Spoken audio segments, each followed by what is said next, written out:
Y adiós mi España quería, dentro de mi alma te llevo metida. Y aunque soy un emigrante, jamás en la vida yo podré olvidarte.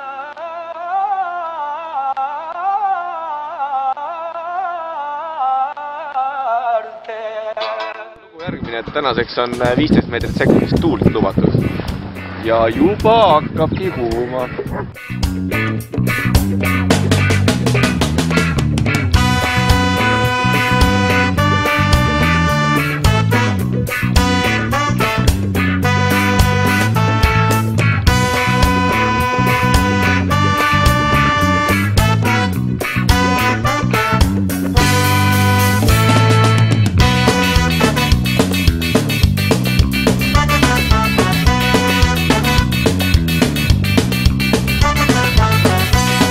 Nii võib juhtuda.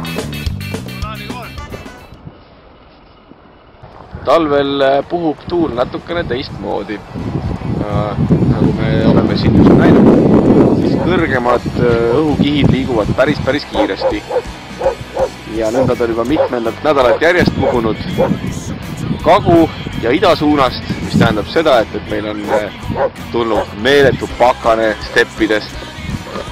Kui nüüd tuul keerab natukenegi siis nii-öelda Eestile iseloomulikumalt lääne või edela-kaarde, siis me hakkame jälle oma tsükloneid saama ja siis hakkab puhuma. Aga noh, et hakkab lund sadama. Täna on mul siin 5.0. See on jääsurfiks suhteliselt siukene optimaalne suurus. Kui on vähem tuult ja on raskem rada, tihkem lumi siis jää peal näiteks, siis võib kasutada suuremaid 6–7 ruudu, aga üle 7 ruudu väga ei ole mõtet.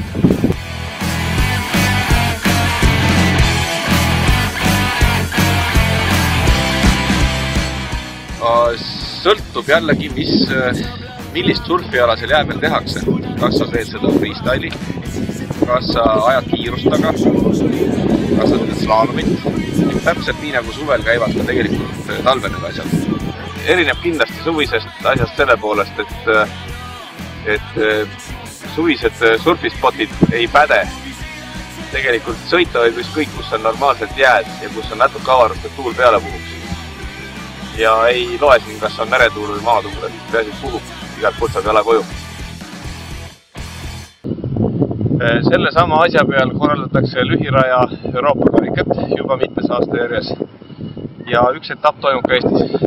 Aasta on küll nadi, kindlasti on kohal lätlased, kindlasti on kohal soomlased ja ilmselt näeb ka mõnda eestlast seal. Peep Aloha, Haapsalus ja märtsi esimene nädalavahetus.